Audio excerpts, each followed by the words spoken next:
حضرت علی سے کسی نے پوچھا، یا علی، آپ کی زندگی میں کوئی ایسی حسرت جو رہ گئی ہو؟ تب حضرت علی نے فرمایا، 2 حسرتیں رہ گئیں، ایک جتنا مجھے علم تھا اتنا کسی نے پوچھا نہیں، اور دوسرا جتنا میں سخی تھا اتنا کسی نے مانگا نہیں۔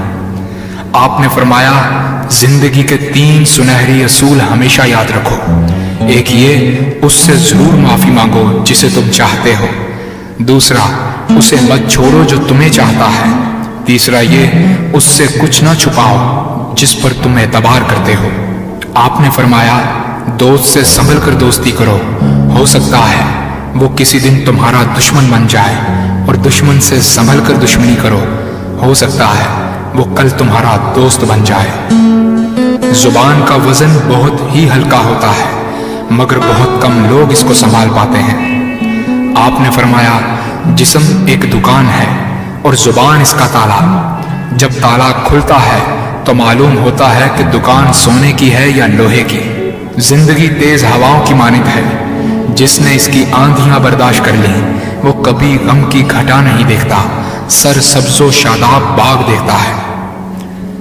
حضرت علی سے کسی نے پوچھا، یہ کیسے پتا چلے گا کہ جو پریشانی یا مصیبت ہم پر آئی ہے وہ اللہ کی طرف سے آزمائش ہے یا ہم پر اللہ کی طرف سے سزا ہے؟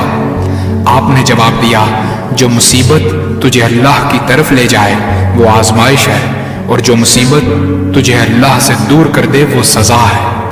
حضرت علی کے پاس ایک یہودی آیا اور کہا، میں نے سنا ہے کہ آپ مسلمان جب عبادت کرتے ہو تو وسوسے اور خیالات آتے ہیں، جبکہ ہم عبادت کرتے ہیں تو ہمیں نہیں آتے۔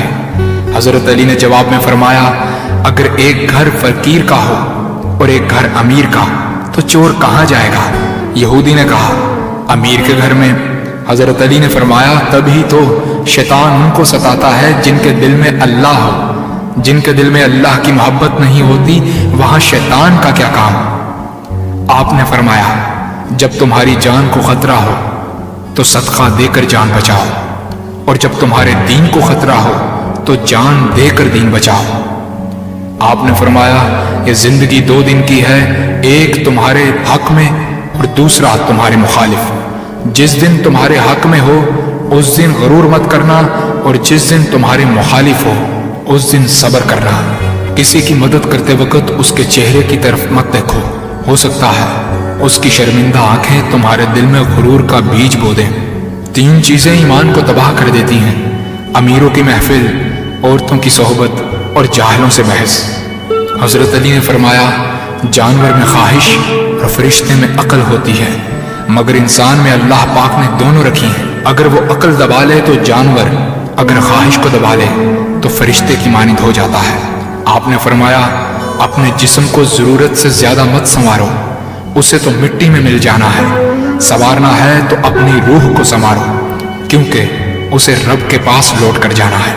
مومن کی مثال ترازو کے پلڑے جیسی ہے، جس قدر اس کے ایمان میں اضافہ ہوتا ہے اتنی ہی اس کی آزمائش بڑھتی ہے۔ آپ نے فرمایا، اچھے لوگوں کی ایک خوبی یہ بھی ہوتی ہے کہ انہیں یاد رکھنا نہیں پڑتا، وہ یاد ہی رہتے ہیں۔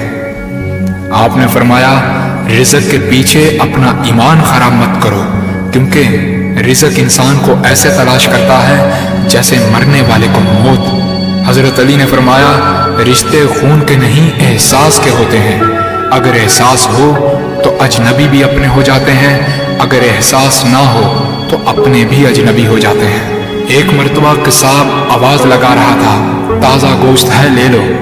وہاں سے حضرت علی کا گزر ہوا، قصاب نے آپ سے کہا، تازہ گوشت ہے لے جائیں۔ حضرت علی نے فرمایا، آج میری جیب اجازت نہیں دیتی۔ قصاب بولا، میں آپ سے ادھار کر سکتا ہوں۔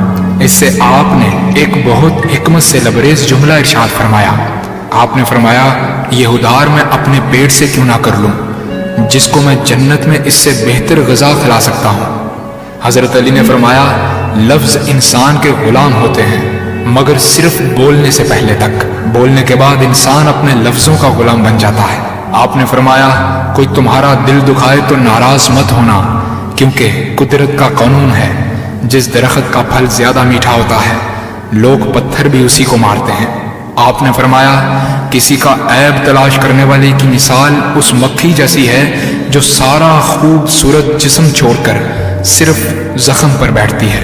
آپ نے فرمایا اچھا دوست چاہے کتنا برا بن جائے کبھی اس سے دوستی مت توڑنا، کیونکہ پانی چاہے کتنا بھی گندا ہو آگ بجھانے کے ضرور کام آتا ہے۔ آپ نے فرمایا زندگی کے ہر موڑ پر صلح کرنا سیکھو، کیونکہ جھکتا وہی ہے جس میں جان ہوتی ہے، اکڑنا تو مردے کی پہچان ہوتی ہے۔ دوست ہو یا پرندہ دونوں کو آزاد چھوڑ دو، لوٹ آیا تو تمہارا، نہ لوٹ کر آیا تو تمہارا وہ کبھی تھا ہی نہیں۔ بادشاہ نے وزیر کو انگوٹھی دی اور کہا اس پر کوئی ایسا فقرہ لکھوا لاؤ جسے میں خوشی میں پڑھوں تو اداس ہو جاؤں اور غم میں پڑھوں تو خوش ہو جاؤں۔ وزیر گیا اور انگوٹھی پر یہ لکھوا لایا یہ وقت بھی گزر جائے گا۔